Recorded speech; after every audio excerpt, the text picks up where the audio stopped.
राधे राधे, जय श्री कृष्ण। आप देख रहे हैं तिलक पत्रिका, मैं हूं सुशील गोस्वामी। ब्रज के सबसे प्रसिद्ध रंगोत्सव को लेकर यहां आज उत्तर प्रदेश के कैबिनेट मंत्री चौधरी लक्ष्मी नारायण की अध्यक्षता में एक बैठक हुई, जिसमें नंदगांव, बरसाना, गोकुल, बलदेव, महावन, मथुरा की होली को लेकर एक विस्तृत तैयारी को लेकर चर्चा हुई। मथुरा के जिलाधिकारी चंद्र प्रकाश सिंह मेरे साथ मौजूद है। आइए जानते हैं किस तरह का खाका खींचा गया है, क्या अनुमान है इस बार इस उत्सव को और बृहद रूप बनाने का, कितने लोग आएंगे, आइए जानते हैं। जी बताइए। देखिए, रंगोत्सव 2025 की तैयारी बैठक अभी माननीय मंत्री जी की अध्यक्षता में, और जो हमारे ब्रज तीर्थ विकास परिषद है उसके उपाध्यक्ष जी मौजूद थे, और हम सारे अधिकारी, जितने भी जिला स्तरीय अधिकारी, मैं एसएसपी साहब और भी सारे अधिकारी थे। ऐतिहासिक होली होती है बरसाना की, नंदगांव की, मथुरा में, और आपका औरंगा होता है बलदेव जी में। बहुत बृहद पैमाने पर और विस्तृत तरीके से, भव्य तरीके से मनाया जाए, हमारी सभ्यता संस्कृति अक्षुण्ण रहे, और जो हमारे श्रद्धालु आते हैं या होली में प्रतिभाग करने के लिए देश विदेश से लोग आते हैं, उनको एक अच्छा अनुभव हो, सभी सुविधाएं हम लोग उनको बेहतर से बेहतर उपलब्ध करा पाएँ, उसकी हम लोगों ने तैयारी की है। हम लोगों ने पहले भी बैठक की हैं, बरसाना में जा करके अन्य जगहों पर बैठक की है, और मुझे पूरा विश्वास है कि मंदिर प्रशासन के सहयोग से और यहाँ के जनता के सहयोग से जो यहाँ का सभ्यता है, संस्कृति है, उसको हम लोग अक्षुण्ण रखते हुए आगे और अच्छा करेंगे, ताकि एक अच्छा माहौल बने। और सरकार की मंशा है कि जो जितने भी हमारी पौराणिक चीज़ें हैं, हमारी संस्कृति और हमारी सभ्यता के अंश हैं, उसके अंग हैं, उनका अच्छे से जनता के सामने, आने वाली पीढ़ी के सामने उनको अच्छे से प्रस्तुत किया जाए, जिससे जो हमारा समाज आगे बढ़े, उसमें भारतीयता का और ब्रज का जो सभ्यता है, कल्चर है, वो उसमें दिखे। सर, कुंभ के समापन के बाद तुरंत ये विश्व प्रसिद्ध ब्रज का होली उत्सव आ रहा है, तो इस बार श्रद्धालुओं के क्या अनुमान है, कितनी संख्या हो सकती है? देखिए, आप स्वयं जान रहे हैं कि प्रतिदिन अगर आप वृंदावन में, बरसाना में, गिरिराज जी में देखें तो साउथ की सैकड़ों बसें से श्रद्धालु आ रहे हैं, गुजरात के लोग आ रहे हैं, राजस्थान के लोग आ रहे हैं, दिल्ली के आ रहे हैं, हरियाणा के आ रहे हैं, पंजाब के आ रहे हैं, और बल्कि उत्तर प्रदेश के लोग तो आते ही आते हैं। तो ये यहाँ की मिट्टी में आप सभी जानते हैं, भगवान जी की धरती है, भगवान श्री कृष्ण की जन्मभूमि रही है, और उनकी लीलाओं का यहाँ लीलाएँ हुई हैं। तो चाहे आप हो, मैं हूँ, यहाँ के कण कण में भगवान बसते हैं, तो यहाँ हम कुछ नहीं कह सकते, ये तो सबको अपने आप अपनी तरफ खींच रहा है ये धरती।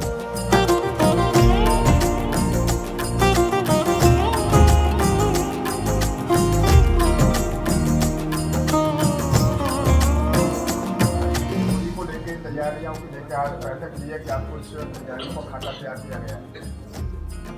देखिए, विश्व प्रसिद्ध होली है ब्रज की, और कहावत भी है, जग होरी ब्रज होरा।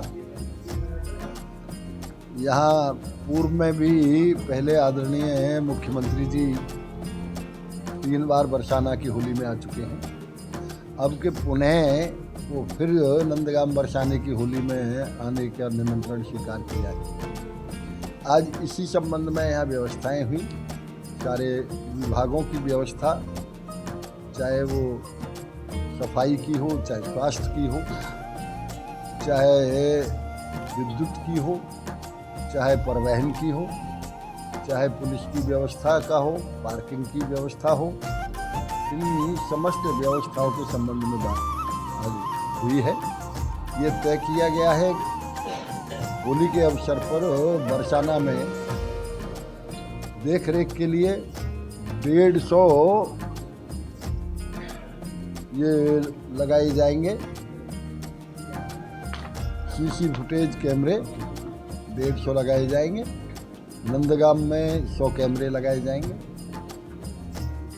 दूसरे नंबर, अब के हमारा पुलिस प्रशासन इस बात को निश्चित कर रहा है कि जिस तरह से कुंभ में पुलिस की व्यवहार की तारीफ हो रही है पूरे देश में, उस तरह अब के हमारे होली की भी अवसर पे जो पुलिस का व्यवहार होगा वो कुंभ से भी ज़्यादा अच्छा होगा।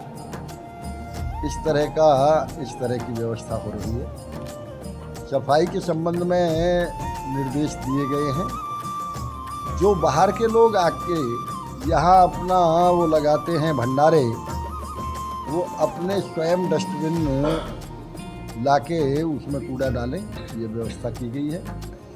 ये भी कहा गया है जिलाधिकारी जी की तरफ से ईओ और चेयरमैन को कि सफाई के लिए जितने कर्मचारी आज हैं वो एक्स्ट्रा कर्मचारी भी वहाँ लगेंगे, उनसे ये कहा गया है। स्वास्थ्य के लिए कहा गया है, वहाँ 13 एम्बुलेंस उपलब्ध होंगी और जो यहाँ मोटरसाइकिल वाली एम्बुलेंस होती हैं वो भी उपलब्ध होंगी बरसाना में, और नंदगाम में भी एम्बुलेंस उपलब्ध होंगी। इन्होंने 13 टेम्परेरी हॉस्पिटल भी जगह जगह बनाए हैं। एक परमानेंट हॉस्पिटल तो हैं ही, पीएचसी सीएचसी तो हैं ही, और ये भी निर्देश दिया गया है कि जो बरसाने के चारों तरफ हमारी पीएचसी हैं, जैसे गोवर्धन है, छाता है, कोसी कला में हैं, उन पे भी वो सारे सामान उपलब्ध होने चाहिए जो इमरजेंसी पीरियड के लिए हों, ये किया गया है। भव्य और दिव्य रोशनी का भी प्रबंध होगा। पीडब्ल्यूडी को भी इंस्ट्रक्शन दिए गए हैं कि जो जहाँ भी कोई मार्ग खराब है उसको तत्काल ठीक किया जाए। पार्किंग की ऐसी व्यवस्था हो कि जो ज़्यादा दूर से यात्रियों को ना आना पड़े, श्रद्धालुओं को, इस तरह पीडब्ल्यूडी को भी निर्देश दिए गए हैं। आबाद रूप से विद्युत व्यवस्था रहे, ये कहा गया है। ये भी तय किया गया है कि जिस तरह से भगवान रामलला के मंदिर का समय, दर्शन का समय बढ़ाया गया है, उसी तरह से सेवायतों से ये अनुरोध किया जाएगा कि वो भी बरसाना में और नंदगाम में दोनों जगह ही दर्शन का समय बढ़ा दें, जिससे कि यात्रियों को सुविधा हो। परिवहन की भी पूरी व्यवस्था की गई है। लगभग 125-150 बसें चलाई जाएंगी। अब तक बस हमेशा मथुरा और वृंदावन से गोवर्धन होकर बरसाना जाती थी। ये तय किया गया है कि अब छाता होते हुए और कोसी होते हुए भी, जिससे ट्रैफिक की कोई समस्या न हो, ये तय किया गया है। सिंचाई विभाग को ये निर्देश दिए गए हैं कि गोवर्धन ड्रेन में कोई भी गंदगी ना हो, पूरी तरह सफाई हो और वहाँ शुद्ध पानी उसमें छोड़ा जाए, ये कहा गया है। बाकी जितनी भी व्यवस्थाएं हैं, उन सारी व्यवस्थाओं पर पूरी तरह से नज़र है और मुख्यमंत्री जी के आगमन की पूरी तैयारी है। आज यहाँ पे उत्तर प्रदेश ब्रज तीर्थ विकास परिषद के सभागार में माननीय मंत्री जी की अध्यक्षता में और उपाध्यक्ष महोदय श्री ब्रज तीर्थ विकास परिषद माननीय विधायक जी बलदेव, सभी अधिकारियों की एक बैठक हुई आज यहाँ पर, और उसमें आगामी रंगोत्सव का जो पर्व है, जो पूरे ब्रज क्षेत्र में काफ़ी लंबे समय में मनाया जाता है। एक तरह से बसंत पंचमी से शुरू होके ये लगभग 22 मार्च तक ये कार्यक्रम चलेगा।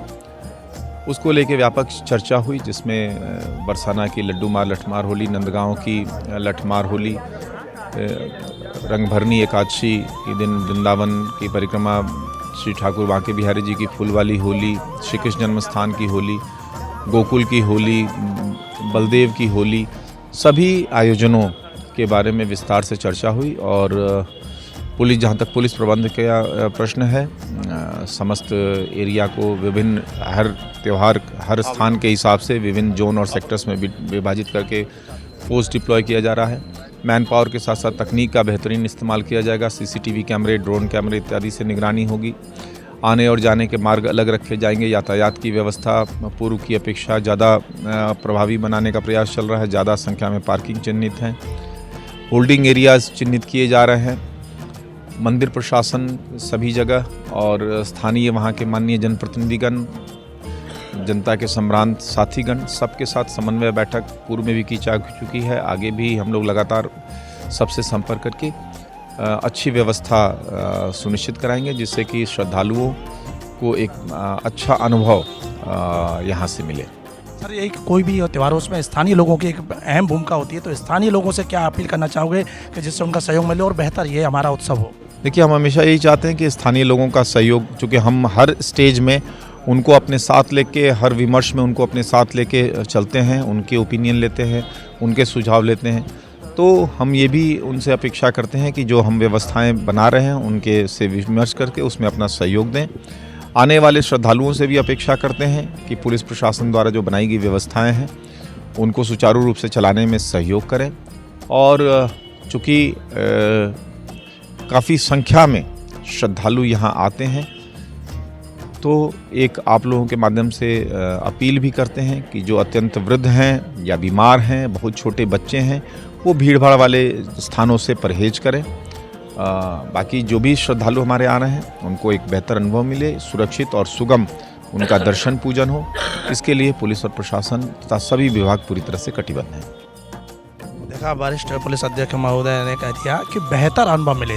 सबसे बड़ी शासन प्रशासन की एक ही मंशा होती है कि यहाँ जो लाखों लोग आते हैं ब्रज की लोक संस्कृति उत्सव को देखने के लिए, तो यहाँ से एक ऐसा अनुभव लेके जाएं कि भले ही वो फिर देश के किसी भी कोने में जाएं या विश्व के किसी इलाके में जाएं, तो वो वहाँ जाकर ब्रज की इस अनूठी होली रंगोत्सव की जाकर वो खुले दिल से प्रशंसा करें। तो इसी उम्मीद और इसी तैयारी को लेकर मथुरा के जिलाधिकारी, मथुरा के वरिष्ठ पुलिस अधीक्षक ने उत्तर प्रदेश के कैबिनेट मंत्री चौधरी लक्ष्मी नारायण के अध्यक्षता में आज इस बैठक हुई है।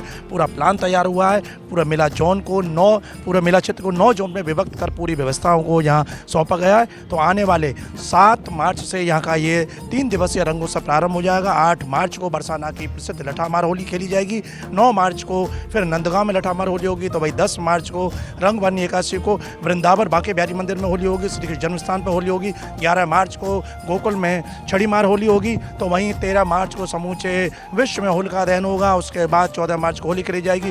15 मार्च से दाऊजी के बलदेव का औरंगा, नंदगाम का जाप का औरंगा होगा। 16 तारीख को फिर औरंगा। तो इस तरह से ब्रज की अलग अलग अंदाज की जो होलियों का जो क्रम, जो दौर शुरू होने वाला है, उसको लेकर शासन प्रशासन ने अपनी पूरी तैयारियां कर दी हैं। हम भी तिलक पत्रिका के माध्यम से कहेंगे कि ब्रज की इस प्राचीन भगवान कृष्ण की द्वापरकालीन इन ऐसी मनोहारी लीलाओं का आप आनंद लेना चाहते हैं तो आप भी इस होली में सम्मिलित हों। लेकिन शासन प्रशासन की जो गाइडलाइन है, जो उनके दिशा निर्देश हैं, जो नियम कानून बनाए, उनका आप पालन करें और आनंद से इस उत्सव को आप भी सेलिब्रेट करें। तिलक पत्रिका के लिए अपने साथी कैमरा पर्सन रिंकू वर्मा के साथ मथुरा से मैं सुशील गोस्वामी।